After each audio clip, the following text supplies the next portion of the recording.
Media के आप, नाम क्या आपका? हाँ, आप शिव प्रसाद जी हैं। आपके मालिक का क्या नाम है? आपके मालिक का क्या नाम है? क्या नाम है? नाम बताओ, नाम बताओ। ओए मारो मत यार, मारो मत उसको, मारना नहीं है, मारना नहीं है। नाम बताओ उसका। वो ओबीसी है? नहीं। वो दलित है? नहीं। वो आदिवासी है? नहीं। अरबपति है वो। ये किसानों की कभी बात नहीं करेंगे, ये दलितों की, पिछड़ों की कभी बात नहीं करेंगे, ये अपने अखबार में ऐसा कभी नहीं दिखाएंगे। ये हिंदुस्तान का भविष्य है, ये है, इसको देखो अच्छी तरह। पेपर लीक, बेरोजगारी, महंगाई, ये आपका भविष्य है। मेरे लिए देश की सबसे बड़ी 4 जातियां हैं।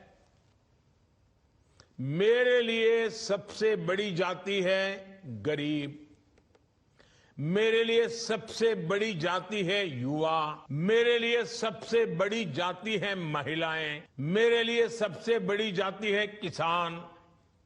इन 4 जातियों का उत्थान ही अगर भारत को विकसित बनाएगा, और अगर 4 का हो जाएगा ना, इसका मतलब सबका हो जाएगा। So you've got two very different ways of framing the question of identity. I want to go across to Sanjay Jha, who comes across sharper there. You've been in the Congress. You're seeing the point that Supriya is making and what Rajdeep is saying as well. Do you think it's being framed properly? Ultimately, it's about winning over public opinion. Is Rahul Gandhi doing it right, or is he actually hitting self-goals? See, Rahul, there are 2 points here. Number one is that when any politician, any public leader hits the streets, and, you know, even Rahul's worst critics will have to acknowledge and I think admire the Herculean effort that he's done earlier during the Bharat Nyaya Yatra, Bharat Jodo Yatra, and what he's doing now. Now, you know, we can keep, getting into the granular details of the rhetoric and the style and the communication, which is critical. I'm not going to deny. I think they matter. I have always believed that in politics, once you become a popular figure, you lose your freedom of speech because everything you say will get magnified and amplified, and rightly so. And therefore, you have to be choosy about the words you use because that's the way people expect you to speak, with a certain degree of decorum. But can we deny, Rahul, that at the end of the day, at the ground level, there are fundamental issues where I think the Narendra Modi government over the last 10 years has been nothing short of a mammoth disaster. Let me pick up from what you played just now about Narendra Modi talking about his forecasts. He talks of farmers, and look at the farmers at the moment protesting, a young farmer killed, and the farmers not even allowed to enter the Rajdhani. That tells you the blatant lie where Mr. Modi actually has pretty much an embarrassment for that he has to actually face up to. He talks of youth. I don't want to even repeat it. We all know India is actually at the moment in a crisis of epic proportions, which I think will lead to a dangerous social evil because of the rampant unemployment. He talks of poverty. I think India today is not just struggling with 230 million people living below the poverty line, Rahul. Look at the inequality in this country that we don't even talk about. He talks of women. I mean, this is the same party that did not even talk about a gang-raped woman in Manipur for months. Mr. Modi hasn't even been to Manipur. We all know Bilkis Banu's rapists were released, and the women wrestlers were disrespected. So the fundamental point is the Congress has an opportunity, and the India Alliance has an opportunity to convert this disaffection into an electoral vote. The one place where I will not agree with Supriya, and I've been vocal about it even within the Congress, is this is an ideological battle, yes, but please convert it into an electoral asset. Don't say it is a mass contact program. Go out and say with confidence, I'm here to win votes, I'm here to win seats. Because you want to protect your ideology, you want to bring back India to the democratic, secular society that it must be, you got to win the election. Okay, Rajat Sethi. Now, Sanjay Jha argues, don't look at the granular details, look at the larger picture, which is the point Supriya also made. There is inequality. Rahul Gandhi is bringing it up there. It may not agree with your sensibility because it's very in your face. But the point that he is raising about the lack of representation amongst Dalits, amongst lower OBCs, EBCs, MBCs, amongst the journalistic community and amongst other high-ranking positions in life is not incorrect. The manner in which he is saying it can be argued, but what he is saying is not wrong. Let Rajat Sethi come into this. Rajat. Well, using Rajdeep ji's phrase when he said that the jury is out, let me correct him. The jury has gone back home. Once Rahul Gandhi decided to have a 10-day United Kingdom's plan of action, wherein he's going to England, he's going and debating with students in Cambridge University. Perhaps he believes that he's going to address the real politics of Pichhada and the Dalits sitting in Cambridge. This is the unfortunate part. Opposition remains at its absolute nadir point. There is just no recovery that I foresee from here onwards.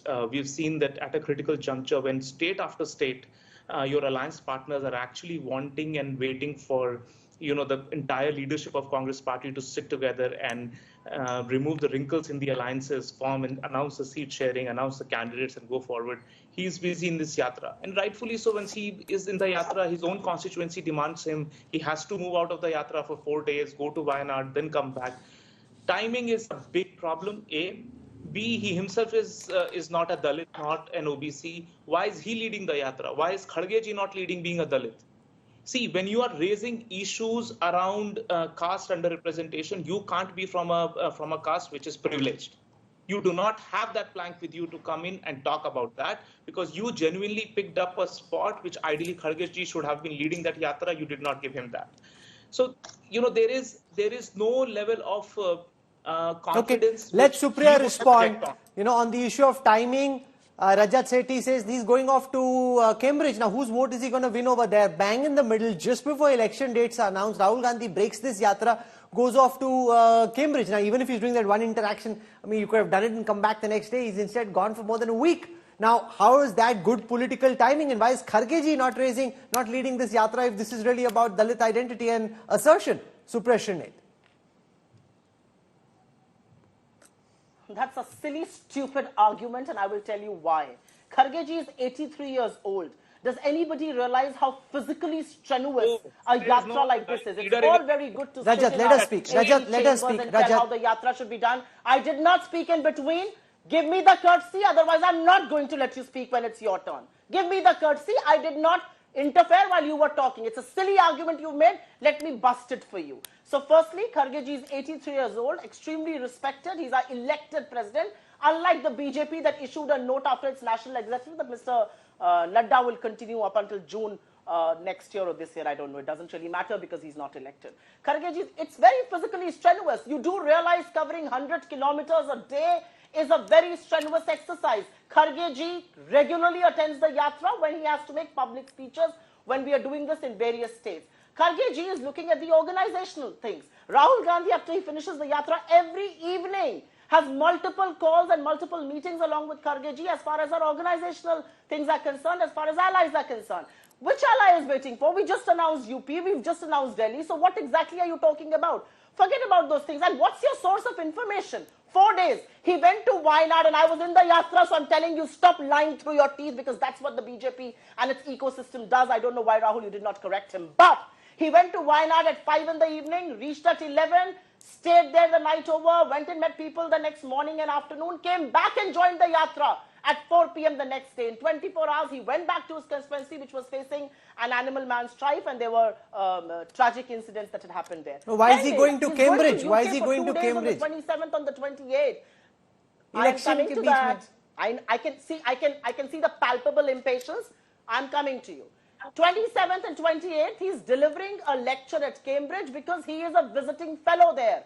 He's taking a break from the yatra. 26th is when the yatra takes a break in UP. 27th, 28th, he's there. He's back on the 1st and he joins the yatra on the 2nd. Which 7 days are you talking about? I'm not here to discuss days and dates. No, but one second. Supriya Shrinate, you've covered elections. No, one second. I want to make a point.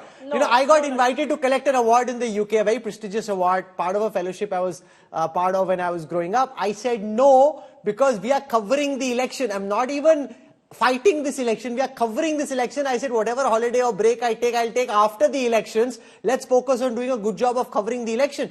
Is it not odd to take this break to go to Cambridge, break your yatra just a couple of days before polling is announced? So for you, what may be a break or a holiday, like you said, is not a break and a holiday for him. I think it's very important that we should use every given platform, every given forum to talk about our ideology. To But talk those about guys can't vote. The Cambridge people can't vote. About how Twitter has released. You know, Rahul, it doesn't work like this. You've got to let me speak, otherwise I can leave the show. There are multiple other people who can do the show. You don't interfere with anybody else. Have the same patience with me. I'm telling you one last time, otherwise, you know, it's your show. You can do it without me. You've spoken more than anyone else, but go ahead. Make your point. Make your point. I think when you... Make your point. We have to use every given fora that's available to us. The fact that people are not discussing a social media platform like Twitter, and because I hate social media, it disturbs me greatly. It disturbs me to the fact that X, or Twitter as it was formerly called, has issued a statement saying that they are being pressurized by the government through executive orders to actually block accounts and posts in India. They are now banning posts in this country. And they say that this is not freedom of speech and expression, this is arbitrary decision making. How come there is no outrage over it? Because those accounts, because those posts were showing the truth to the Modi government.